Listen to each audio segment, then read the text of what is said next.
हरिओम. लाओत्सेचा ताओबोध. योगदास श्री जयगणेश जोशी यांचे प्रवचन.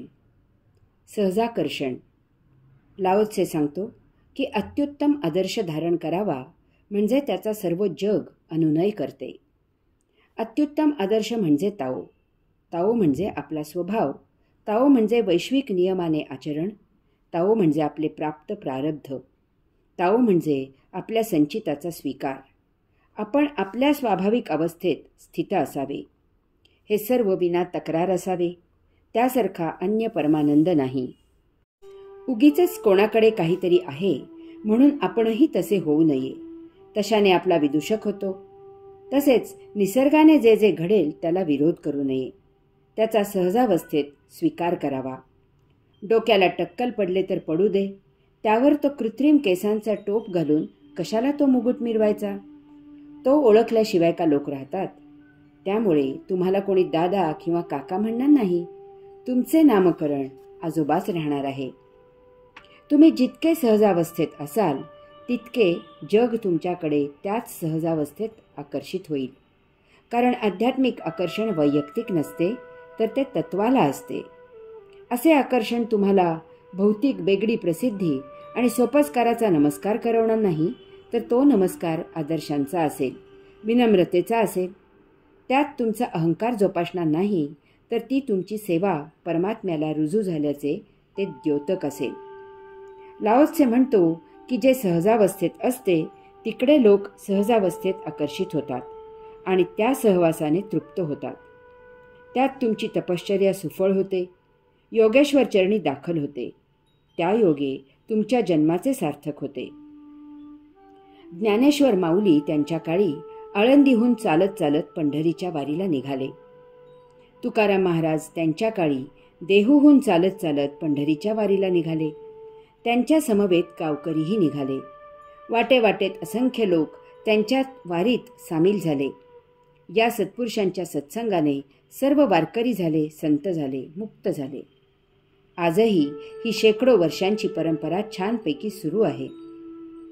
समुद्राचे पाणी खारट असते आणि त्याच समुद्राच्या किनाऱ्यावर त्याच समुद्राचे पाणी पिऊन वाढलेल्या नारळाचे पाणी गोड असते. आता हा विरोधाभास असला तरी तो ताओ नियम आहे. हा सहजच स्वीकारायचा असतो. असा स्वीकार केल्यामुळे नद्या समुद्राकडे आकर्षित होतात. त्याचे पाणी खारट आहे म्हणून त्या नाक मुरडत नाहीत.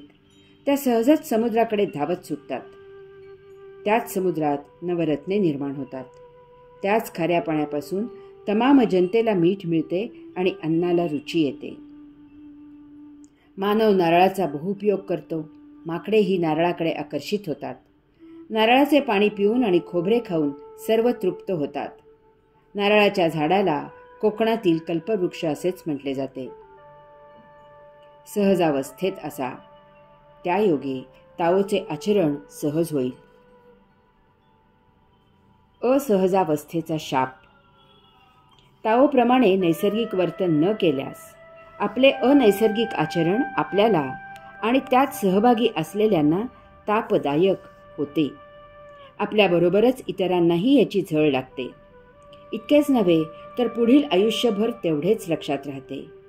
त्या अनुषंगाने कितीतरी चांगल्या गोष्टीही केलेल्या असल्या तरी त्या विस्मृतीत जातात. चांगल्यावर वाईट स्वार होते आणि ठळकपणे सतत सहजच दृष्टिक्षेपात राहते. पुढे व्यवहारात नित्य आचरणात नेहमी तेच अधोरेखित केले जाते. त्याचे बरे वाईट परिणाम भोगावे लागतात. ज्या गोष्टीवर बंदी घालावी त्याबद्दल महाकुतूहल निर्माण होते आणि ते काय आहे ते अनुभवण्याची अति जबरदस्त इच्छा निर्माण होते.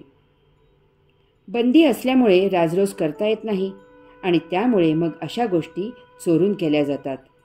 त्यात जास्तच लज्जत असते. कोणाला सांगावे की अमुक वाचू नको, पाहू नको, की तो म्हणतो की ते काय पाहायचे नाही, वाचायचे नाही, ते आधी पाहू दे, वाचू दे. कुतूहल शमन होऊ दे. एरवी स्वस्थता नाही. अनेक वेळेला पालक सांगतात की अमुक खाऊ नको, तमुक पिऊ नको. मुलाला वाटते की त्याच्या व्यक्ती स्वातंत्र्यावर घाला घातला जात आहे. त्याला सिनेमा पाहण्यापासून रोखण्यात येते आणि अभ्यासाला बसवण्यात येते. यासाठी धाक दाखवला जातो. प्रसंगी शिक्षा दिली जाते. अगदीच ऐकले नाही तर मार दिला जातो. मुलाच्या तेवढेच लक्षात राहते. मोठेपणी तो स्वतःच्या मर्जीने वागतो.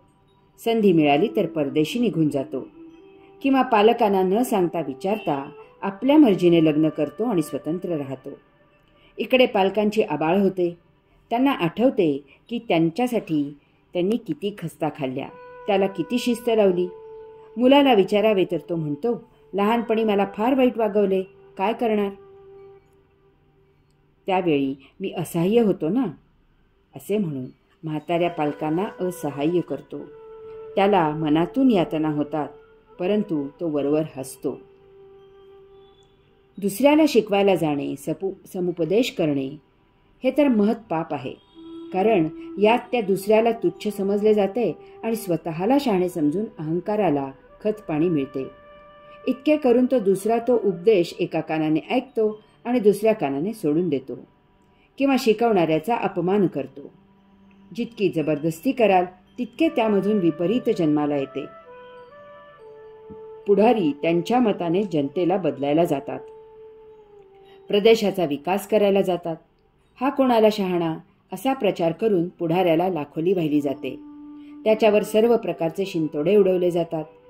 राजकारणी तर मनात एक ठेवून प्रत्यक्ष काहीतरी भलतेच वागतात. यात जनतेची आणि त्यांचीही फसवणूक होत असते. कोणाचेच भले होत नाही. यास्तव आपले आचरण पूर्ण जसे आहे तसे असावे. त्यात बदल म्हणजे अराजकाला निमंत्रण असते. हरि ओम.